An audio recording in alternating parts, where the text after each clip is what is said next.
मध्य प्रदेश से राज्यसभा चुनाव के लिए बीजेपी द्वारा महेश केवट को उम्मीदवार बनाए जाने के बाद पूरी तरह से स्पष्ट हो गया है कि भाजपा नेतृत्व ने ब्राह्मण समाज की उपेक्षा को राजनीतिक नीति का हिस्सा बनाया है। हम अनुसूचित जाति, जनजाति, पिछड़ा वर्ग अथवा किसी भी समाज के प्रतिनिधित्व के विरोधी नहीं है। हम सभी वर्गों को सम्मान और अवसर दिए जाने के पक्षधर हैं। लेकिन प्रश्न ये है कि क्या मध्य प्रदेश में भाजपा को एक भी ऐसा ब्राह्मण नेता नहीं मिला जो राज्यसभा भेजे जाने योग्य हो। जनसंघ से लेकर भाजपा को सत्ता के शिखर तक पहुंचाने में ब्राह्मण समाज की महत्वपूर्ण भूमिका रही है। अटल बिहारी वाजपेयी, लक्ष्मी नारायण शर्मा, रघुनंदन शर्मा, प्रभात झा, शिव प्रताप चिमपुरिया जैसे नेताओं ने पार्टी को वैचारिक और राजनीतिक मजबूती प्रदान की। लेकिन पिछले एक दशक से भाजपा ने मध्य प्रदेश के ब्राह्मण समाज को राज्यसभा में प्रतिनिधित्व देने की आवश्यकता तक महसूस नहीं की।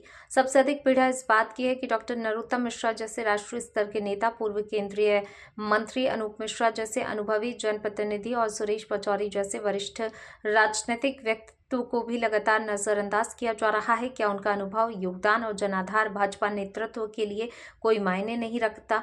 मुख्यमंत्री डॉक्टर मोहन यादव के नेतृत्व वाली सरकार से भी ब्राह्मण समाज को बड़ी अपेक्षाएं थी, लेकिन राज्यसभा के इस निर्णय ने समाज को गहरी निराशा दी। समाज में धारणा तेजी से मजबूत हो रही है कि भाजपा ब्राह्मण समाज को केवल चुनावी समर्थन के लिए याद करती है, लेकिन सम्मान और राजनीतिक प्रतिनिधित्व देने के समय उसे भूल जाती है।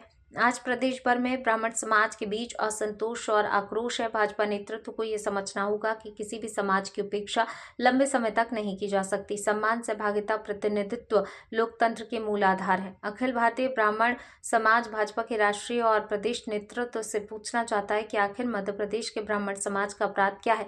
यदि समाज ने पार्टी के लिए संघर्ष किया, संगठन को मजबूत किया, हर चुनाव में बढ़ चढ़कर योगदान दिया, तो उस किस्से में केवल उपेक्षा ही क्यों आ रही है? हम भाजपा नेतृत्व को चेतावनी नहीं बल्कि आगाह करना चाहते हैं। समाज के भीतर बढ़ रही पीड़ा और असंतोष को गंभीरता से लिया जाए। यदि समय रहते इस विषय पर आत्म मंथन नहीं किया गया तो इसके दूरगामी राजनीतिक परिणाम सामने आ सकते हैं। वाह, क्या बात है। जो पार्टी ये कहती है सबका साथ, सबका विश्वास, ऐसी पार्टी, हम तो ये कहते हैं कि ये जुमले वाली पार्टी हो गई है।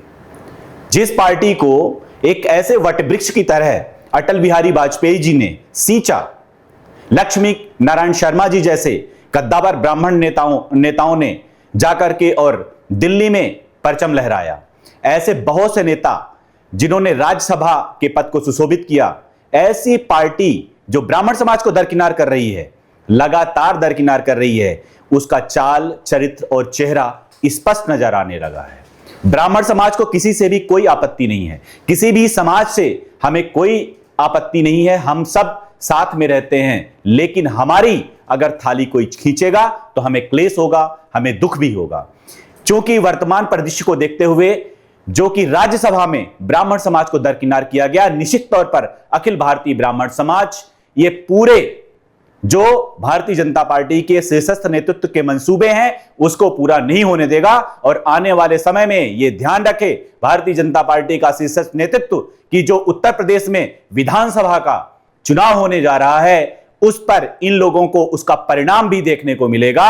और आने वाले समय में जिस प्रकार से भारतीय जनता पार्टी में ब्राह्मण समाज ने अपने कर्तव्य को पालनता करते हुए निष्ठा के साथ कार्य किया है और अपने आप को जैसे आहुति दी जाती है, वैसे पूरे ब्राह्मण समाज ने भारतीय जनता पार्टी का साथ दिया है, लेकिन उसका प्रतिफल हम सब और आप सबके सामने है।